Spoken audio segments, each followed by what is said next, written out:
I know it sounds crazy, but running a company as a parent is a lot easier than you think. I'm Meg Epstein. I'm the CEO of a real estate development company. I have a 18-month-old, a 9-month-old. I just adopted a brand new infant baby this week, and I'm pregnant. So, as a business owner or an executive, you have a lot more freedom to rearrange your priorities and just very much focus on getting things done. I find that I think it's completely arbitrary that the entire world runs on a 9 to 5 schedule, and it doesn't make any sense that every job in the world could be done between 9 to 5. So even the executives or people on my team have a lot of freedom to get a lot done and create their own schedule. So as an entrepreneur or as someone that's a super high achiever in their career or a business owner, I find that it's a much easier to be a parent. So here's the deal. If you don't organize your life around what's important to you, whether that be your family or your main purpose or your priorities, then you will burn out and you will spend your time just sort of grinding, and it'll be very unfulfilling. So when I first started my company, I think a lot of entrepreneurs end up in this trap of just a bit of martyrdom where you feel guilty if you're not working. So that's 7 days a week, 12 hours a day. I can't remember taking a vacation the first couple of years I started my company. If we were on vacation, laptop was out. My husband's also an entrepreneur. We worked all the time. And I actually think that, in the beginning of starting something, it does take a lot of rolling up your sleeves and hard work, but it's getting out of that mindset once you achieve and get there that you don't need to feel guilty because you're not grinding. And that's something that has really changed my life because I am a better parent, a better CEO, a better business owner, not being fried when I can take a step back and I have enough space to be creative and really look at the big picture. I discovered this a couple years in when I got really burned out. I basically was like, okay, what am I really doing here? And I decided to start spending a lot more time doing my philanthropic work that meant a lot to me.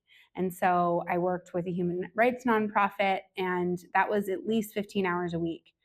That gave me the discipline to leave my office at 2 p.m., between 12 and 2 p.m. And what I discovered during that time was that one, wanted to set aside that time and not be married to my business because I knew eventually I'd have a family.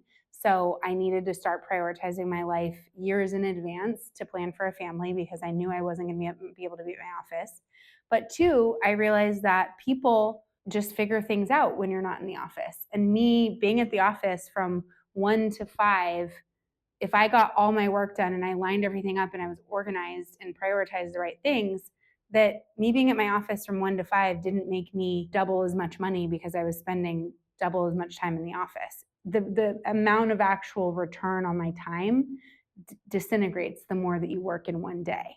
This is how you can set yourself up to not be married to your business and have more time for your family or other priorities. Start outsourcing as soon as you can. You shouldn't feel guilty for not doing everything. If you look at your time and how you spent your time the last 2 weeks, whether you're a mom entrepreneur or you're running a big business, what part of your day can you outsource? That can be in the household, that can be admin work.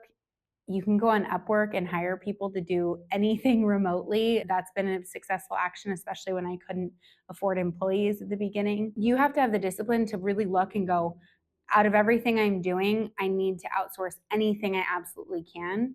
And I should only be doing the things that are uniquely a higher purpose to my business or role as a parent. You have to be very diligent and organized. And this is how I personally do that. I set goals at the beginning of every year and I check in with those quarterly. Usually on summer break, as an example, I kind of check in and look at what I had set for the beginning of the year.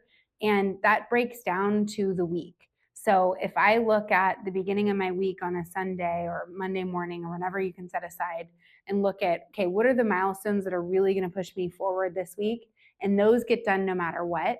There might be a lot of other nice to have things or activities you want to do or any other thing, fine. But if you don't get those milestones done, then that's where you start slipping on your goals. So it's really, really important to keep your goals top of mind and say no to other things. With any goal that you have, whether it be personal or business, you can break that goal down into subsections and make it much more achievable. And then you will find in the end, you will have achieved that big goal. So I remember when I went into industrial development, that was a brand new asset class for me. And I had to decide that this was something we were going to launch. So I first looked at what I wanted to achieve in the space, which was being a industrial developer in Nashville, and how I was going to get there. Well, I didn't know anything about industrial development. So started one with doing a lot of research. Then I needed a project lead. Then I needed to find a deal, and broke down the steps of what I needed to do.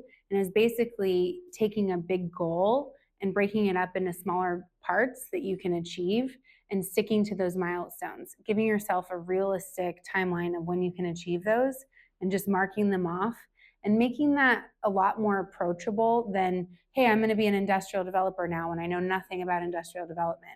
And that's how we did it. And just bringing in the right people, assembling the right team. And we've exited several successful real estate industrial deals since then. And that's one example. And I approach everything in a goal-oriented mindset of how I've achieved our goals. You can say no.